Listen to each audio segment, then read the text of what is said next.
Are guppies good for beginners? 6 things to consider. Guppies are the go-to choice for most fish lovers when looking to set up an indoor tank. That's generally due to the fish's notoriety and exhilarating look. They're not called the rainbow fish for nothing. But are guppies the best choice for beginners, and how can we tell? I would say that guppies are great for people who've never owned a fish tank before. Guppies are easy to care for, breed extensively, and come in an astounding diversity of colors and patterns. So long as you provide them with optimal living conditions and adequate food, your guppies will live long and healthy lives with minimal intervention from your part. But what are the essentials to know about breeding guppies? Let's have a look. Are guppies easy to care for? Yes, guppies are easy to care for even by beginner fish keepers. Guppies are easygoing, adaptable fish, capable of coping with a variety of environmental variations, so long as they are not too extreme. If you're ready to set up a fish tank today, I recommend getting your guppies from a reliable source. Fish shops don't put too much price on guppies having the ideal genetic makeup. This excludes brick and online fish shops right from the get-go.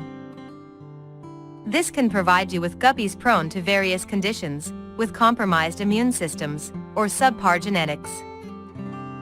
You should, instead, get your guppies from experienced breeders with a history in selective breeding. They will provide you with the best specimens with pristine health and unique features. Do guppies die easy? Not that easy, but they can die in some situations. Guppies are generally hardy fish that can cope with a variety of environmental changes and unexpected situations. However, some factors may affect your guppies, leading to sickness and even unexpected death. These include incompatible tank mates. Many beginners aim to build diverse and packed tanks with too many fish and mix incompatible species. The latter include snail breeds that foul the water, larger and more aggressive fish, smaller but territorial fish breeds, etc. These aggressive species can attack and bully guppies or even kill and eat them. Poor water oxygenation. Low water oxygen will hurt your guppies, causing them to exhibit specific behavior like swimming near the water's surface, gasping for air, or displaying low levels of energy. If the oxygen levels drop too much, your guppies may asphyxiate. Dirty tanks. The tank will become dirty with time due to the accumulation of fish waste and the growth of harmful bacteria. This can cause a significant spike in ammonia levels, causing your guppies to experience deadly ammonia poisoning. Illness and parasitic infections. There are a variety of fish disorders to consider, including TB, dropsy, ick, etc. Some of these conditions are contagious and will aggravate fast. Untreated, they can wipe out an entire guppy population within several days. Drastic temperature fluctuations. As tropical fish, guppies don't do well in too cold or too hot waters. They thrive in temperatures between 72 and 82 F, preferably with not much variation outside these limits. If the water is colder than 70, your guppy will begin to display visible discomfort. If the temperature goes too low, your guppy's immune system will drop, leaving the fish vulnerable to sickness and parasites. On the other side, the warmer the waters get, the lower the oxygen levels. And we've already discussed what that leads to. As you can see, you have quite a few parameters to balance if you're to build a stable and thriving environment for your guppies. Just make sure to get a water heater, a reliable filtering system, and an air pump, and you should be good. How many guppies should you start with? This is a key aspect to discuss, seeing how most beginners tend to overcrowd their tanks. The minimal guppy to water volume ratio is 1 to 2. That's 1 guppy for 2 gallons of water.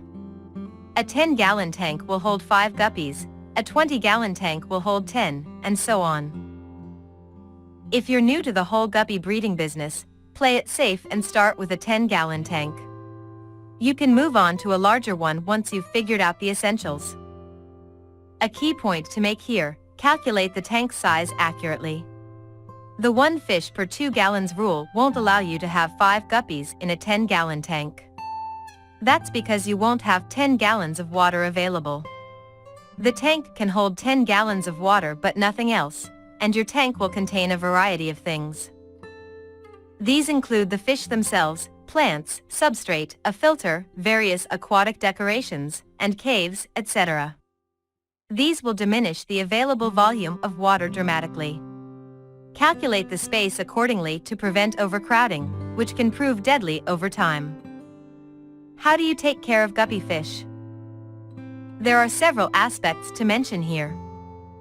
Set up the tank. You need a water filter, an air pump, and a heater, preferably. I also recommend having a substrate, whether it's sand, rocks, or whatever you see fitting. Plants are a must. I recommend either guppy grass, which controls the levels of ammonia and nitrates, keeping the water clean, or Java moss, boosting oxygen levels and providing a lot of hiding places. You should also add caves or driftwood decorations to make your guppies feel like home. Understand guppy diet. Guppies are omnivores. They thrive on diets comprising of animal and plant-based nutrients. I suggest feeding guppies a mix of live food, veggies, and pellets or flakes once or twice per day. Only feed your guppies what they can eat within a minute and never more than twice per day to prevent overfeeding. You should also control their protein and fat content. Adult guppies don't need as much fat as the fry. Watch for signs of sickness. Guppies will sometimes fall sick, at which point you need to quarantine them. This will prevent the disorder from spreading to other guppies, keeping your guppy population healthy and safe. Control their breeding. Female guppies will typically give birth to a new batch of fry every 30 days or so. They can deliver between 20 and 200 fry, which can overpopulate your tank fast. To prevent that, I suggest moving the pregnant female into a different tank until it delivers the fry. This will also allow you to decide which fry to keep and which to discard. Can you keep guppies in a 5-gallon tank? I will say no to that. Remember, a 5-gallon tank should contain water, fish, plants, substrate, etc. At most, you will have maybe 2.5 to 3 gallons of water available. That's enough for 1 fish, and keeping 1 fish in a tank is both sad and a death sentence for the fish.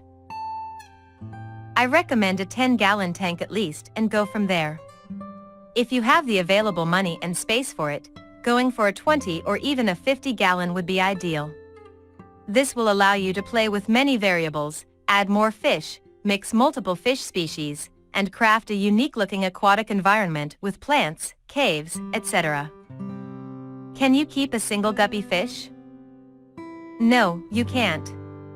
In the best-case scenario, you can probably keep the guppy for a short while until it gets sick and dies. Guppies are social creatures, displaying schooling behavior, swimming in tandem and sticking together as a group.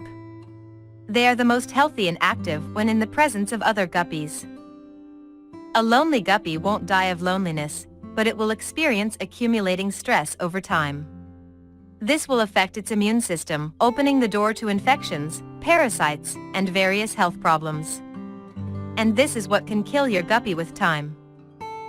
If you can't have a 10-gallon tank to keep at least 1 male and 2 to 3 females, postpone the whole deal. At least, this is my recommendation if you're trying to have a thriving and healthy guppy population. Conclusion. Guppies are great for beginners since they are relatively easy to care for. That being said, you do have to put in some work to help them thrive. If you need guidance with anything related to guppies, I've made several videos on selective breeding, ideal tank conditions, dieting, compatible tank mates, etc. You can take a look. If you still have questions, you can find me in the comment section.